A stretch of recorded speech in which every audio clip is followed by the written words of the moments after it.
আমরা এখানে 1947-এর কথা বলেছি, 52-এর কথা বলেছি, 62-এর কথা বলেছি, 71-এর কথা বলেছি এবং সর্বশেষ 2024 সালের কথা বলেছি।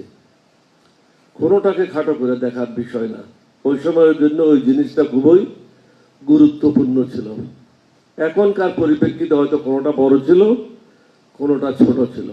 আমাদের মনে সবকিছু স্মরণে রেখেই আমাদেরকে এগোতে হবে। এখানে দুইটা বিষয় খুবই গুরুত্বপূর্ণ। একটা হলো সংস্কার, আর একটা হলো আমরা বসে আছি খুব তাড়াতাড়ি ক্ষমতায় যাওয়ার জন্য। দুইটা জিনিস একসাথে কাজ করছে। আর মাননীয় প্রধান উপদেষ্টার জন্য যেটা বিপদ, সেটা হচ্ছে আপনি যাদেরকে দিয়ে সংস্কারের কাজগুলি করবেন সেটা হলো হাসিনার লোটা বাহিনী। তারা কিন্তু এখনো সরে নেই, বিভিন্ন জায়গায় তারা বসে আছে। আপনি হুকুম দিচ্ছেন, সেই হুকুম পালিত হচ্ছে না। সবাই থানায় যান, আমি প্রত্যেক মাসেই 2-4 দিনের জন্য যাই। তারা নীরব দর্শকের ভূমিকা পালন করছে। আপনি জানেন কিনা আমি জানি না, একজন ওসিকে আমি বললাম যে এটা পুলিশের সদাসর একটা নিয়ম, বিগত দিনে যত কিছু ঘটনা ঘটে যেই দলের হোক না কেন একটা রেকর্ড থাকে। সরকারি দলের হলে এটা প্রকাশ করা হয় না, কিন্তু রেকর্ড থাকে। ও বলল যে স্যার 4 তারিখের পরে আমাদেরকে নির্দেশ দেওয়া হয়েছে সমস্ত রেকর্ডগুলি ধ্বংস করে দেওয়ার জন্য। সুতরাং আমাদের কারো কাছে কোনো সন্ত্রাসীদের রেকর্ড নাই। এখন যেহেতু আপনি আর্মি ডিপ্লয় করেছেন, they have to be effective.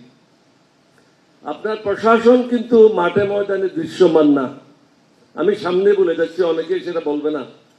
দৃশ্যমান না, দৃশ্যমান না, এই জন্য সবাই যাচ্ছে চলছে, ওইভাবেই একটা সময় পাস করতেছে। জিনিসপত্র নিয়ে আমি দাম বলবো না, এটা তো ডলারের সাথেই এটা বুঝতে হবে। কিন্তু আইন শৃঙ্খলা তো ঠিক করতে হবে, দুর্নীতি ঠিক করতে হবে। ঢাকা কোর্টের বড় বড় জজ সাহেবেরা পয়সা নিচ্ছে। আমার পরিচিত লোকের কাছে 15 লক্ষ টাকা নিয়ে বেল দিয়েছে। এইগুলি কি করবেন? এটা আপনি এখন সংস্কার করে কি করবেন? নির্বাচন করে কি করবেন? এই চোরগুলি যদি থেকে যায় তাহলে আমরা নির্বাচিত হয়ে আসার পরেও তো আমরা শান্তিতে থাকবো না। তাহলে এটা একটা অন্যতম গুরুত্বপূর্ণ কাজ হবে। এই সন্ত্রাসীগুলি, এই দুর্নীতিবাজগুলি, টাকা পাচারগুলিকে চিহ্নিত করে আমাদের ছেলেরা যে রক্ত দিয়েছে সর্বশেষ, এটার সাথে বেইমানি করা যাবে না। এদেরকে কঠোর শাস্তি দিতে হবে। সবচেয়ে বড় ক্রিমিনাল বসে আছে বঙ্গভবনে। অনেকে তাকে মহব্বত করে ওখানে রাখার জন্য চেষ্টা করে। এখন সংস্কার নিয়ে কথা বলতে চাই। আমি সবাই এখানে বলেছি একটা কথা, আমি সেটা প্রস্তাব দেব যে আমাদের হার্ড কপিগুলি দেন। আর একটা অ্যাড করব, আপনি আমাদের কাছ থেকে লিখিত এটার উত্তর চান, একটা কমিটমেন্ট থাকবে। আপনি মুখে যখন কথা বলবে এটার কিন্তু কোনো কমিটমেন্ট থাকবে না, এটা রেকর্ডও থাকবে না, এবং আপনার পক্ষে এটা রেকর্ড রাখাটা সম্ভব না।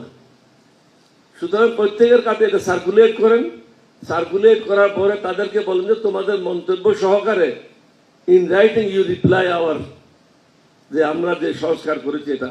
তারপরে ওটার উপর আলোচনা করেন, কিভাবে মিনিমাইজ করতে পারেন, কিভাবে কোনটা অ্যাকসেপ্ট করতে পারেন। সব জিনিসের সবাই গ্রহণ করবে এটা তো না, কিন্তু মেজরিটি লোকে যদি একটা জিনিস গ্রহণ করে, that is to be taken as granted, that is to be taken as accepted. কারণ পার্লামেন্টে আমরা কি করি? পার্লামেন্টে একই জিনিস, মেজরিটি যেটা বলে সেটাই আমরা অ্যাকসেপ্ট করি। আমাদের ক্ষেত্রেও সেটা করতে হবে। আমি আশা করি আপনারা সেটা করবেন, এবং দফায় দফায় আপনারা বসেন। একবার না হোক, 2বার না হোক, এরকম বড় মজলিসে বসে কিন্তু লাভ হবে না। ক্লোজ ডোরে বসে প্রত্যেকটা রাজনৈতিক দলের সাথে আলাদা আলাদা বইটা প্রথমে লিখিত নেবেন, তারপরে ওইটার উপর আলোচনা করেন। একটা এজেন্ডা থাকতে হবে, ওইটার উপর আলোচনা করেন, তাহলে আপনি একটা সুফল পাবেন। অন্যথায় আমার মনে হয় সুফল পাওয়া যাবে না। বাকি জিনিস তো আজকে বলার কথা না, বলতেও চাই না। মাননীয় প্রধান উপদেষ্টাকে to be more assertive। এখানে কোনো প্রেম প্রীতি করে চলবে না। যেমন মান্না ভাই বললে গেলে আপনি সফট স্পোকেন, নো ডাউট। আমি আপনাকে 1975 থেকে চিনি, মান্না ভাই যখন প্রাইমারি স্কুলে পড়ে তখন থেকেই চিনি। এখানে কিন্তু মানুষের সাথে আপনাকে আইন প্রয়োগ করতে হবে, অমানুষের সাথে কোনো আইন প্রয়োগ নাই। আওয়ামী লীগ আমাদের ছেলেদের হত্যা করেছে, এই দেশকে হত্যা করেছে, এই দেশের সংবিধান হত্যা করেছে, একদলীয় বাকশালী শাসন করেছে, সবকিছু ধ্বংস করে দিয়েছে বাংলাদেশের। আমরা যে মুক্তিযুদ্ধ করেছি, আমি সর্বপ্রথম মুক্তিযুদ্ধে গিয়েছিলাম শহীদ রাষ্ট্রপতি জিয়ার ডাকে। কি জন্য গিয়েছিলাম? একজন যুবক ছিলাম তখন, দেশের জন্য গিয়েছিলাম। আজকে সে দেশ কি পেয়েছি? আজকে আমি যখন পিছনের দিকে ফিরে তাকাই 52 বছর পিছনে, আমি তো ওই জায়গায় দাঁড়িয়ে আছি। এখানে আপনাকে একটু কঠিন হয়ে কিছু ইমপ্লিমেন্ট করতে হবে। আপনার যেই কয়দিন ক্ষমতায় আছেন, you have to play the role of lion, not of anything else. তারপর অনেকেই জিজ্ঞাসা করলো এখানে আপনি ইমপ্লিমেন্ট করবেন কি করে? ইমপ্লিমেন্ট করা সোজা, অর্ডিন্যান্স করবেন, অর্ডিন্যান্স করে ইমপ্লিমেন্ট করবেন। যখন নতুন পার্লামেন্ট আসবে, নতুন পার্লামেন্টে সেটা আলোচনা করবে, রেটিফাই করবে। বাট এর আগে তো এগুলিকে অর্ডিন্যান্স করে এগুলি ক্লিয়ার করতে হবে, otherwise how it will be, সমাজে এটা ফাংশনাল কিভাবে হবে?